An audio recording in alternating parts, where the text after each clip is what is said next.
Hello, welcome to another episode of Forgotten Cemeteries of the Pacific Northwest. Today we're at Cornelius Methodist Cemetery, located in Cornelius, Oregon, Washington County. Alternative names to this cemetery include Cornelius Pioneer Methodist, Emmanuel, and Wapato Lodge, if I'm saying that right.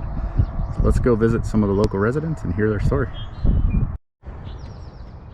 Okay, apologies, there's a major road along this cemetery.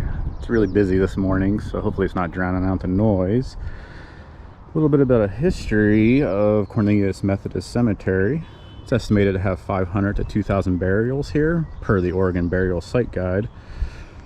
Find a Grave has about 894 headstones added so far, to give you an idea what's true there. It was established in 1851, per the fancy sign we just saw out front.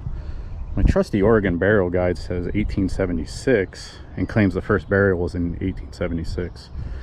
Another website says 1885.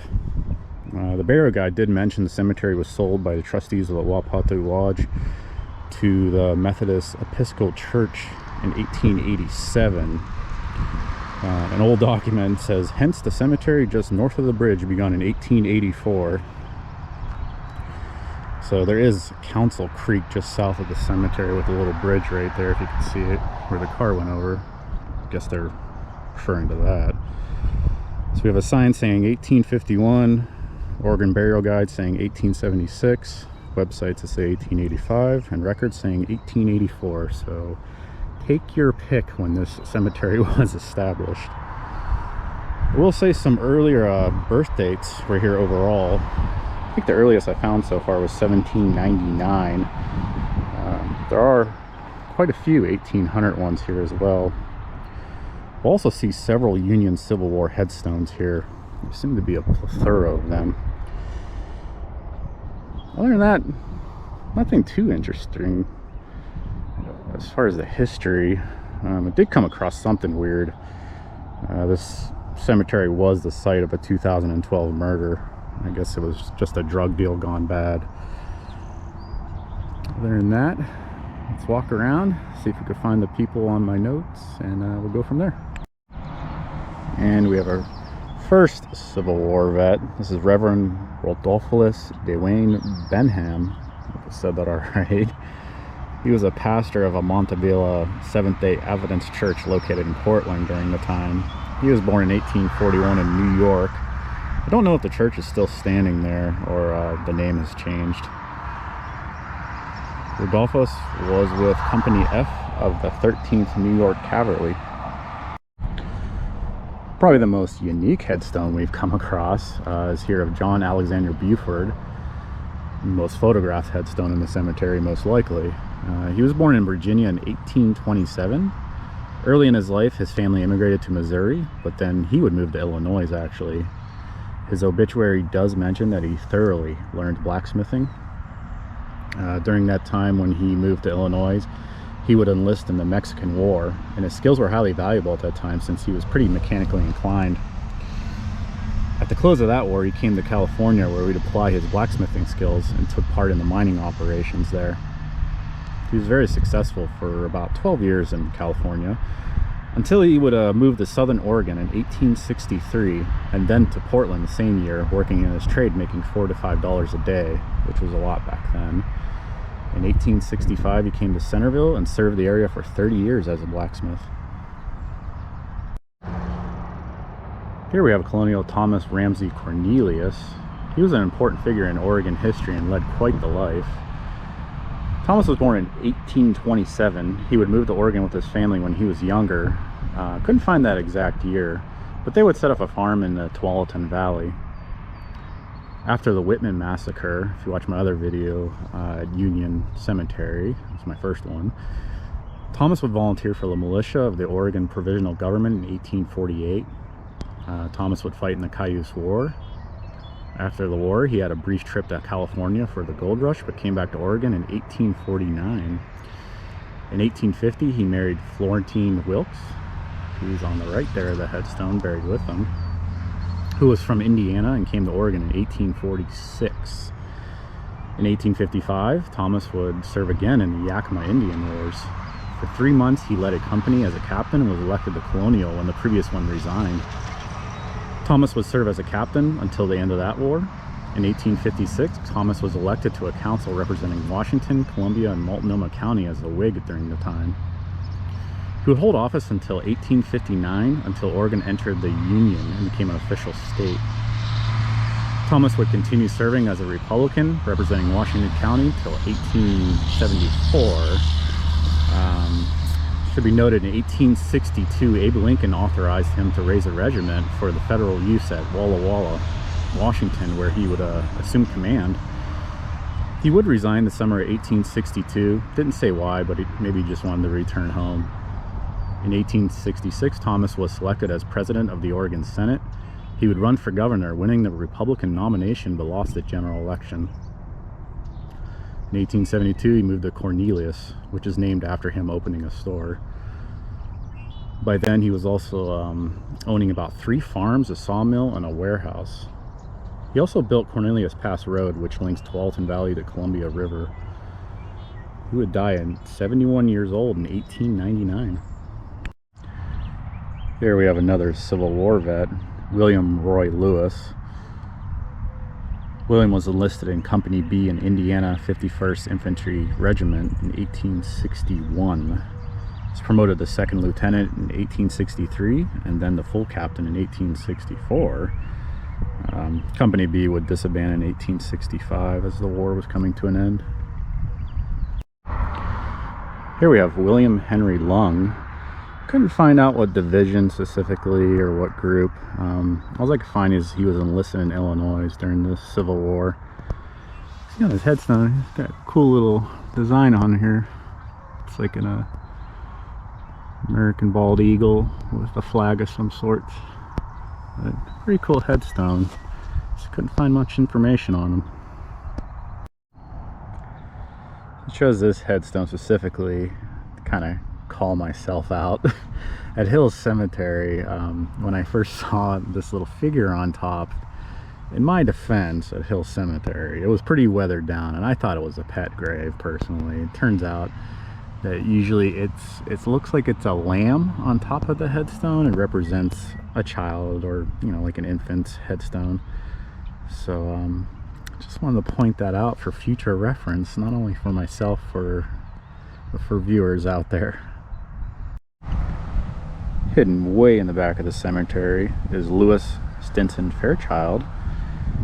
Reading his story, he seemed like a pretty adventurous individual and a risk taker. Lewis was born in 1832 in North Carolina. His family would travel to Tennessee first and then to Missouri. In 1850, he was part of the gold rush craze in California, traveling across the plains by ox train. He made several fortunes, but also had several losses during that time. In 1862, he enlisted in San Francisco and was ordered to Fort Vancouver, serving 3 years during the Civil War. By 1865, he was honorably discharged as part of the 14th Infantry of the Washington Volunteers. He would then work at the post office and died in 1919 at the age of 86 years old. And here we have another Civil War vet. This is Edwin Bushnell Vance. Wow. He was born in 1832 in Pennsylvania, and he served in the 52nd Pennsylvania Infantry. So right here we have the Waters plot. I think I found William Waters. The birth date's a little hard to read on the headstone. Right where my shadow is where William Waters is, I believe. He's not a war vet exactly. I found an interesting story about his father, but William was born in 1832 in Illinois, and his parents were actually pioneers of the state of Illinois. But a cool bit of information was that his father, Israel Waters, volunteered from Maine in the War of 1812. William's father, Israel, would take part in the famous Battle of New Orleans. While he was still alive, he moved his family to Iowa. William, however, made his way out to Washington County and became a farmer under the Entry Act, I believe. Found a plot of land. Here we have John Fletcher Prather, who was born in 1822 in Ohio, another Civil War veteran. During that time, in the 1800s, he was living in Cedar Rapids, Iowa, and enlisted with Company G in the 24th Infantry Regiment of Iowa. Company G would disband in 1865 in Savannah, Georgia, actually, so he must have saw some battle if he was all the way down there. Other than that, couldn't find when and why he came to Oregon. So this monstrosity of a headstone belongs to Thomas Talbot. He was a big name for the pioneers back in the Cornelius area. He's a third-term mayor from 1899 to 1904. Born in 1844, died in 1922. Probably the tallest of them all in the cemetery. Kind of striking out on some of the headstones I'm looking for, mainly just because they're really weathered. I can't read the writing, or you'll see stuff like this where they're just getting so overgrown that you can't even see the lawn headstone anymore. I am looking for Samuel Michael Moon. No luck so far, but I did find Dora P. Moon, so I think we'll just use her headstone as a substitute to talk about Samuel's story. So Samuel was born in 1845 in Cornwall, England. He came to America in 1872 and worked at Ladd and Reed as a horseman in Portland. Later on, he came to Hillsborough and was a big part of putting on horse shows. I guess back then, Hillsborough was well known for putting on these elaborate horse shows. He would then meet a woman named Lily Wren and marry her in 1881. A little bit about Lily. Her parents were Oregon pioneers in the 1830s. They're also buried at this cemetery. We'll keep an eye out for them. Samuel was pretty successful in the dairy industry, from what I read. So here we have Harriet Marsh. This is one of the earliest birth dates I've come across so far in the cemetery. Overall, I think Dolpha Howard at Lewis Pioneer Cemetery has the earliest I've seen so far. He was 1790. But Harriet here was born in 1799 in Erie, Pennsylvania. She's buried with her husband Joseph Lyon. Only indication of Oregon's arrival was 1852, and that was based on their siblings' arrival, so I'm not sure if she was part of that. I would think so. They traveled as a family. One little side tidbit was Harriet was a devoted Christian for 60 years. All right. Here we start with our little mini tour here in the corner. Try to get away from the road. We'll start over by the corner.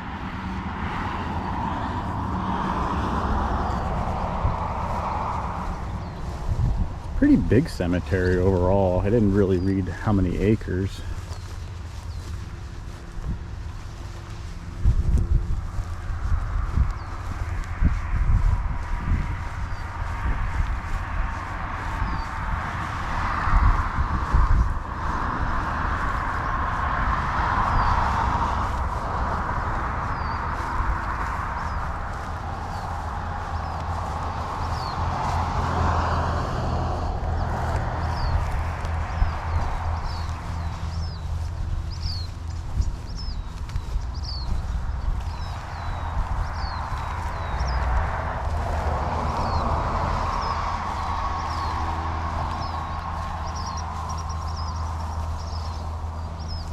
Try to get away from that noise. Apologies again. There's Harriet Marsh right there. We talked about her a little bit.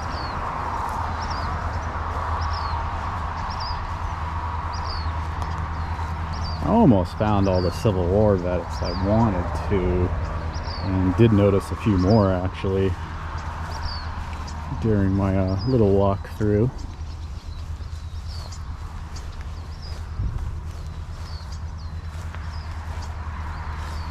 I don't think I've been down here yet, actually.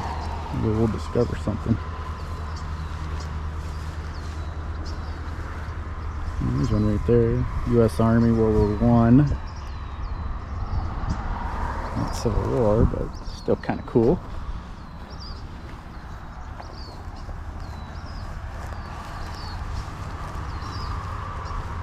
I believe that's Council Creek under there. And the only reason I know that is because that little story, some of the wording in those old journals or newspapers are written so weird. I don't know.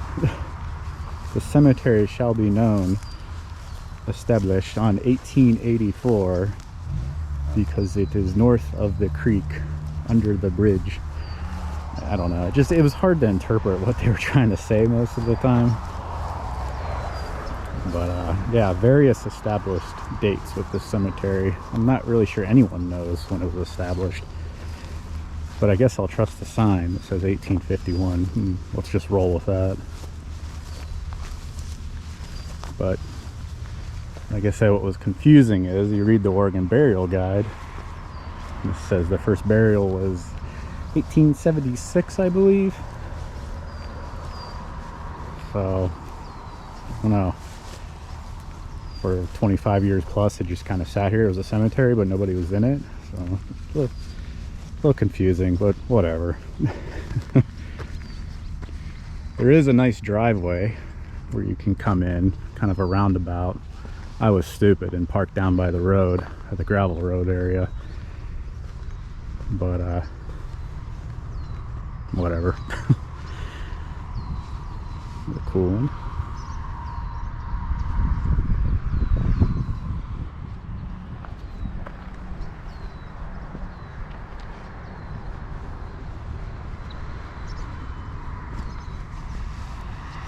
At first I thought this was the Harriet Marsh we were looking for, but husband wasn't lining up. You see, this is one of the broken headstones in the cemetery. A little bit of vandalism, or maybe it's just age, but it definitely looks like some are broken over, like this one right next to Harriet.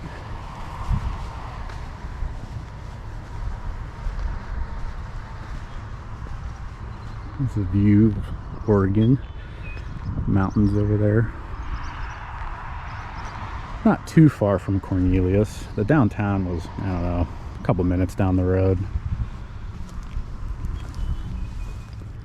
Can't read this one.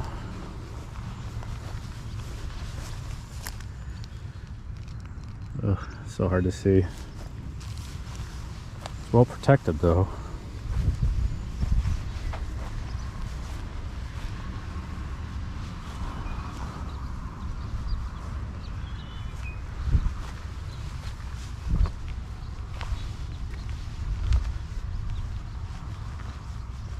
Seems to be the Wren's plot.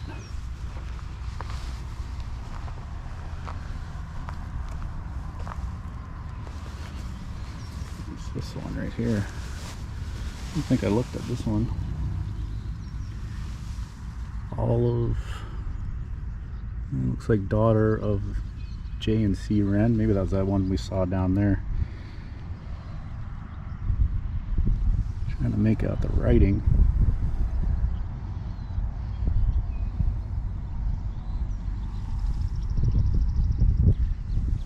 Oh man, her last words were, "Do the girls know where I am going?" Oh man, that's depressing. Looks like she was 10 years old. Ooh.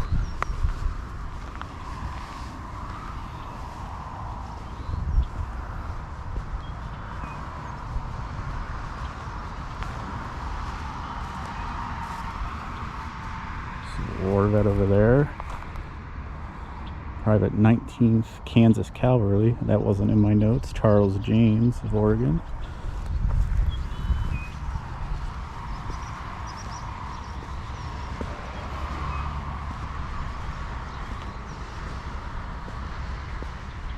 There's Cornelius. We talked about Thomas. Obviously the town's named after him.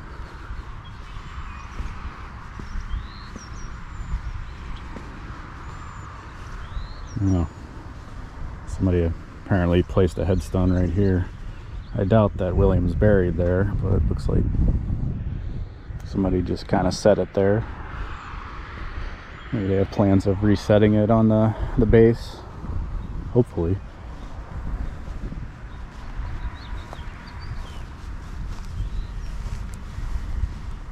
And we talked about John Buford. Probably the coolest headstone here. Anvil and hammer.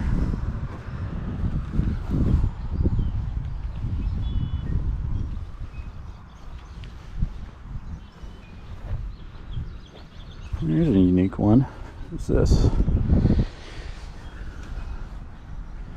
Looks like the daughter of Buford. Can't make out the middle. Looks like there's used to be something in the center there. I can't make it out. Urn on top, so you can put flowers in there. That's pretty convenient.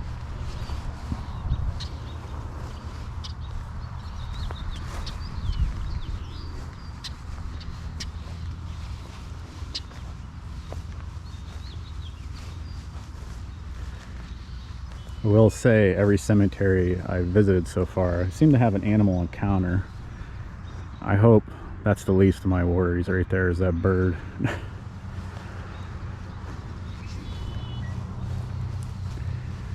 Near seemed to be a popular name in the cemetery. I just couldn't find much on them, to be honest. This one, you see here, born in 1818, so there's some pretty early aged pioneers here, birth dates if you will. But it kind of struck out a lot with this cemetery. Not a whole lot of interesting stories. Nothing that really stuck out.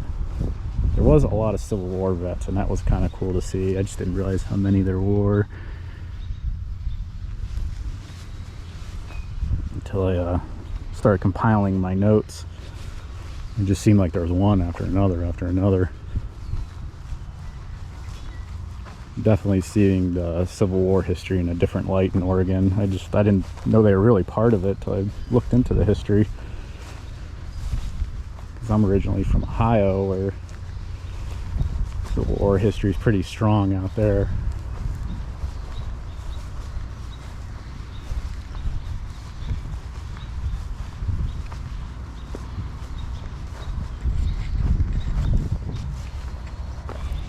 Fitch. Quite a bit of them.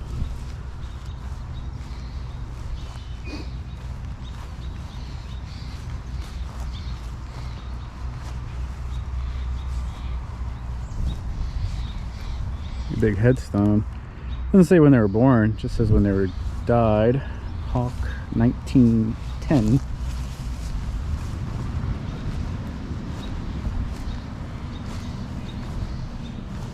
There's one way in the back by itself. Looks like it busted off the base. Francis Jones, born in 1854.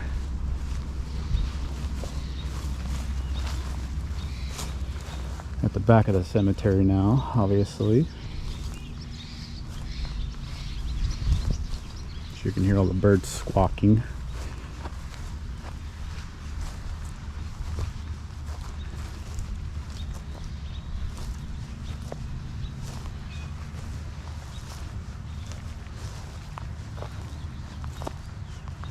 Dang, look at this thing. Mathis. I've never seen that style. It's like kind of like almost like a casket or a tomb, and then holds that big cylinder on top. That's kind of neat.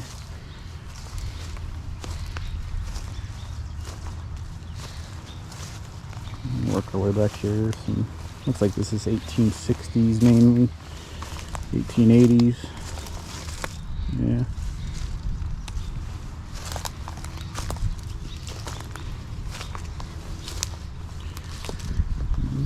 Butterfly wings or something hung up. Yeah, grass is getting a little tall back here. It's pretty recent.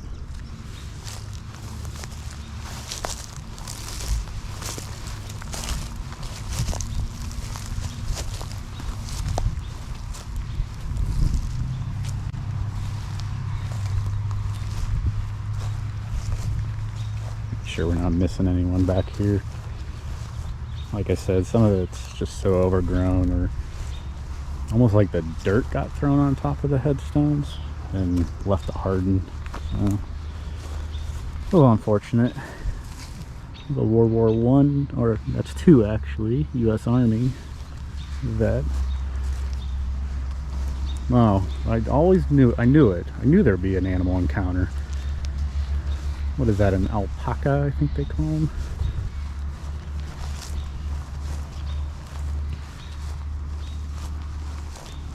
Jesus, they're huge up close. Hey, buddy.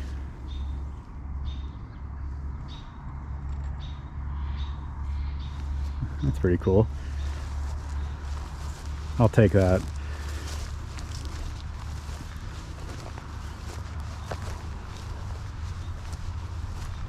It's one thing I worry about, not this cemetery because it's so close to the city, but some of the other ones I visited, like kind of out in the woods and such, do have a little bit of a concern of running into, I guess not so much animals, maybe people in general. People are crazy today. Don't watch the news. That's my advice to you. Here, wow. Duncan. Angels. Very epic.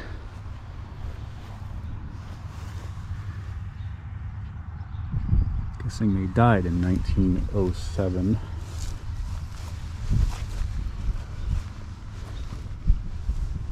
And here's another one with a lot of inscription written on it. Maybe you could read it. I can barely make it out with the sun. Martha E. Walton, born in 1853, I think that says. Or 8. It's hard to read for me.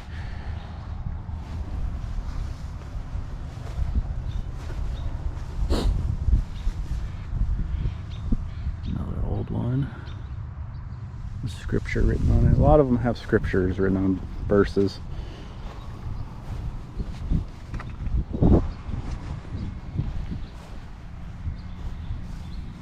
Oh, here's that one.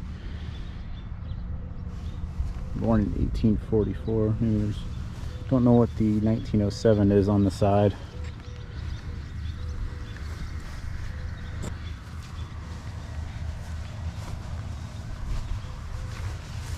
Kind of hidden right here. Yeah. Really weathered. Well, this one's similar to the one down there for Duncan. David W. Duncan.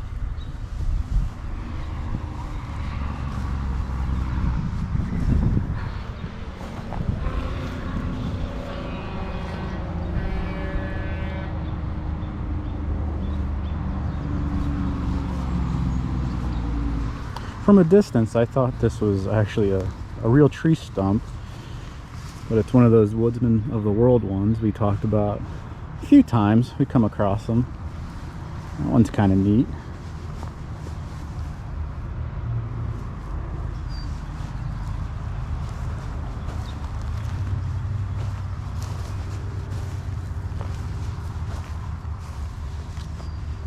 This is Johnson, Betsy.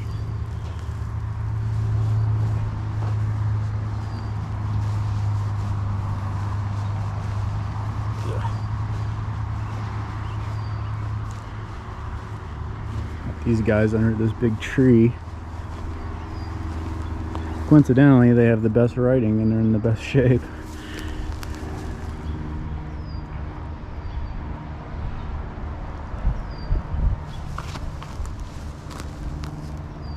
Apprentice seaman of the U.S. Navy. That's cool.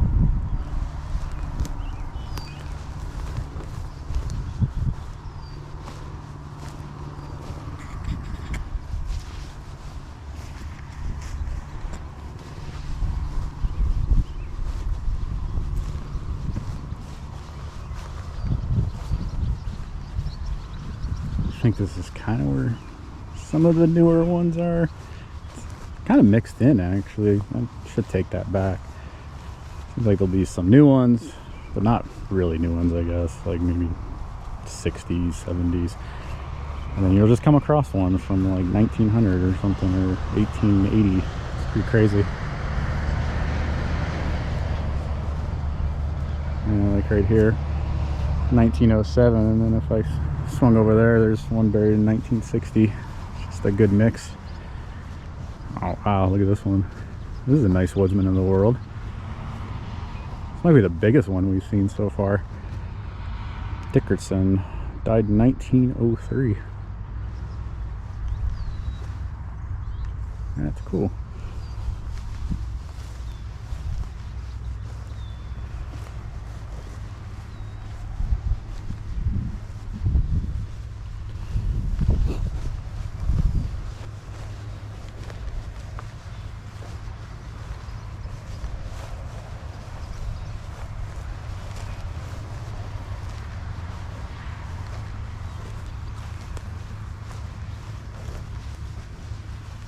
I wanted to make my way to this one to see what this is.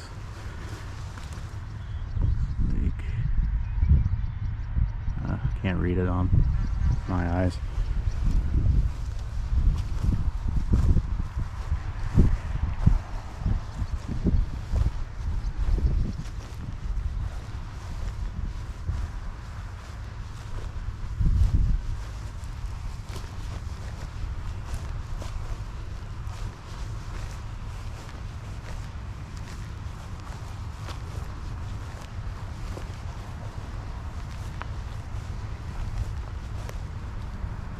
ERM Montana. That's very cool. A little elephant on there.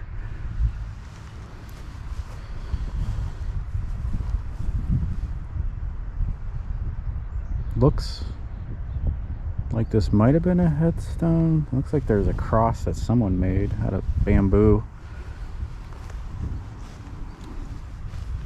Not sure. Maybe just a pet grave. I don't know. Sometimes you see that at the older cemetery, just a random spot dug with something made up, and usually that makes me think it's an animal or a pet grave. I saw that at Polk Cemetery. A couple pet graves.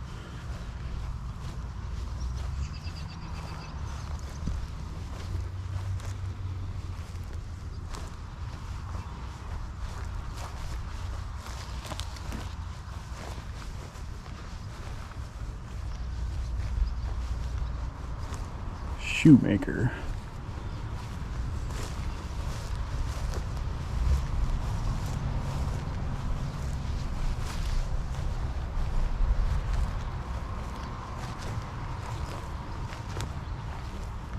Rogers plot, a lot of 1850s birth dates.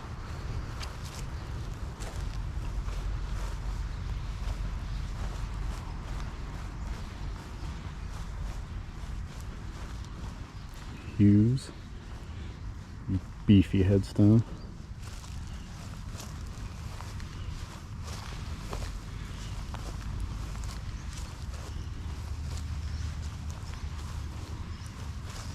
Can't really read this one. Bunch of grass all over them and such.